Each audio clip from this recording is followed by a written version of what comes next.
வணக்கம் மக்களே, Bigg Boss season 8. So Vishal வந்து இப்போ லைவில் பார்த்தீங்கன்னா ஒரு முக்கியமான செய்தி வந்து அவங்க வீட்டில் உள்ளவங்களுக்கு அசின் எல்லாருக்குமே வந்து சொல்லிகிட்டு இருக்காரு. என்ன சொல்கிறார் அப்படின்னு பார்த்தீங்களா, நேற்று அடிபட்டுச்சு இல்லையா, ஸோ இப்போ வந்து நான் நல்லா இருக்கேன், எனக்கு ஒன்றும் பிரச்சனை இல்லை, நான் கம்ப்ளீட்லி ஆல் ரைட். ஸோ என்னை வந்து வீட்டில் உள்ளவங்களாக இருக்கட்டும், வீட்டுக்கு வெளியில் உள்ள டீமாக இருக்கட்டும், பிக் பாஸாக இருக்கட்டும், எல்லாருமே வந்து என்னை நல்லா பார்த்துக்கிட்டாங்க. அதனால் ஒன்றும் பிரச்சனை இல்லை, யாரும் என்னை பற்றி கவலைப்பட வேணாம், அசின் என்னை பற்றி கவலைப்படாத, நான் ஆல் ரைட் அப்படின்னு வந்து சொல்கிறாரு.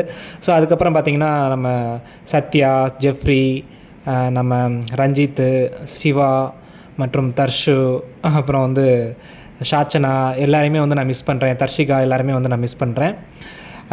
டிடிஎஃப் வந்து என்னால் முடிஞ்ச அளவுக்கு விளாண்டேன், பட் வந்து அதில் ஏதோ ஒரு இடத்துல நான் வந்து மிஸ் பண்ணிட்டேன். ஸோ அதுக்காக ஃபீலிங்காக தான் இருக்குது. பட் இருந்தாலும் ஃபைனலுக்கு வர முடியலை அப்படிங்கிறத தாண்டி இந்த கேம் வந்து இப்போ முடிய போகுது. இதுவரை என்னை இந்த வீக் வரை என்னை வந்து கொண்டு வந்த வந்து மக்களுக்கு வந்து ரொம்ப நன்றி. ஸோ அதுக்காக நான் ரொம்ப கிரேட்ஃபுல்லாக ஃபீல் பண்ணுறேன் அப்படின்னு வந்து ரொம்ப ஃபீலிங்காக வந்து சொல்லிகிட்டு இருக்காரு. அதுக்கப்புறம் ஒரு முக்கியமான விஷயம் சொல்கிறேன், என்னென்னு பார்த்தீங்கன்னா, ஜாக்லின் வந்து அடிக்கடி ஒன்று சொல்லுவா என்னை பற்றி, இந்த வாரம் நாமினேஷன் கூட பண்ணா. ஸோ நான் வந்து என் ஃப்ரெண்ட்ஸை எல்லாருமே வெளியே ஏற்றிட்டு நான் மட்டும் உள்ளே இருக்கேன். ஸோ நான் வந்து என்னுடைய ஃப்ரெண்டை வந்து ஃப்ரண்ட் லைனில் போட்டு அவங்களுக்கு பின்னாடி விளாண்டு, ஸோ அவங்கள எல்லாத்தையும் வெளியே ஏற்றிட்டு நான் வந்து உள்ளே உட்காந்து விளாண்டுக்கிட்டு இருக்கேன் அப்படின்னு வந்து சொல்கிறா. ஸோ அது கேட்கும்போதெல்லாம் எனக்கு ரொம்ப மன வலியாக இருக்கும், ரொம்ப கஷ்டமாக இருக்கும். ஸோ அந்த மாதிரி நான் எப்போவுமே நினச்சது இல்லை. ஸோ உங்களுக்கு அது தெரியும்னு நினைக்கிறேன். ஸோ சீக்கிரமாக நம்ம மீட் பண்ணுவோம் அப்படிங்கிற மாதிரி ரொம்ப ஃபீலிங்காக வந்து சொல்கிறாரு. கேட்கும்போது கொஞ்சம் கஷ்டமாக தான் இருந்தது. பாவம் ரொம்ப எனக்கு தெரிஞ்சு இப்போ வெளியில் கூட பேசிக்கிட்டு இருந்திருப்பாங்க. அருணும் விஷாலும் வந்து ஏன் டிடிஎஃப்பில் வந்து ரொம்ப இன்வால்வ் பண்ணி அவங்க விளையாட முடியல அப்படின்னு உங்களுக்கு எல்லாருக்குமே தெரியும் அப்படின்னு நினைக்கிறேன். ஏன்னு பார்த்தீங்கன்னா, அவங்களுக்கு வந்து எமோஷ்னல் சப்போர்ட் கிடையாது. அவங்கள சுற்றி உள்ளவங்க, அவங்களுடைய ஃப்ரெண்ட்ஸ் எல்லாருமே வந்து எவிக்ட் ஆகி போயிட்டாங்க. அதனால் இப்போ அவங்களுக்கு வந்து எமோஷ்னல் சப்போர்ட் இல்லாதனால தான் அவங்களால ரொம்ப இன்வால்வ் பண்ணி விளாட முடியல அப்படின்னு வந்து ஜாக்லின் சொல்லிகிட்டு இருந்திருப்பாங்க. ஸோ அது வேணால் கண்டிப்பாக உண்மைதாங்க.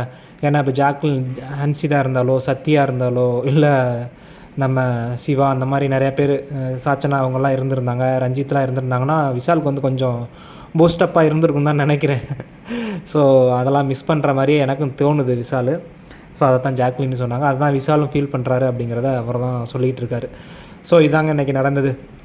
ஸோ அங்கிட்டு பார்த்திங்கன்னா அருணும் 0, விஷாலும் 0, 2 பேருமே இந்த ஃபைனல் டாஸ்கில் வந்து விளையாடக்கூடாது அப்படின்னு வந்து சொல்லிட்டாங்க அங்கிட்டு ஜாக்லின் எல்லாருமே. ஸோ இருந்தாலும் டிடிஎஃப் வந்து ராயனுக்கு தான் போகுது அப்படிங்கிறது எல்லாருக்குமே தெரிஞ்சிருச்சு. ஸோ கப்பு வாங்க போகிறதுமே யாருன்னு எல்லாருக்குமே ஓரளவுக்கு தெரியுது. பட் இருந்தாலும் இது மாற்றங்கள் இருக்குமா என்னன்னு தெரியல. ஸோ இன்றைக்கி ஓட்டிங் லிஸ்ட்டில் பார்த்திங்கன்னா ஜாக்லின்லாம் லாஸ்ட்டில் இருக்காங்கங்க. ஸோ மஞ்சரி, அதுக்கப்புறம் ஜாக்லின் இருக்காங்க. என்ன நடக்குதுன்னே தெரியல ஓட்டிங்கில். ஸோ பார்க்கலாம். ஃபஸ்ட் எடுத்தோன்னே தீபக் இருக்கார், அதுக்கப்புறம் ராயன் இருக்கார், அதுக்கப்புறம் ராணவ், அப்புறம் அருண். ஸோ இப்படி வந்துக்கிட்டு இருக்குது. ஓட்டிங் மாறி வந்துக்கிட்டு இருக்குது. யார் என்ன எலிமினேட் ஆக போகிறாங்க என்னன்னே தெரியல. ஸோ இப்போ பவித்ராவா, ஜாக்லினா, மஞ்சரியா, அவங்க 3 பேரில் யாராவது ஒருத்தவங்க எலிமினேட் ஆகிறதுக்கு வாய்ப்புகள் இருக்குது அப்படின்னு நான் நினைக்கிறேன். உங்களுக்கு ஏதாவது தெரிஞ்சால் கமெண்ட் பண்ணுங்கள். தேங்க்யூ.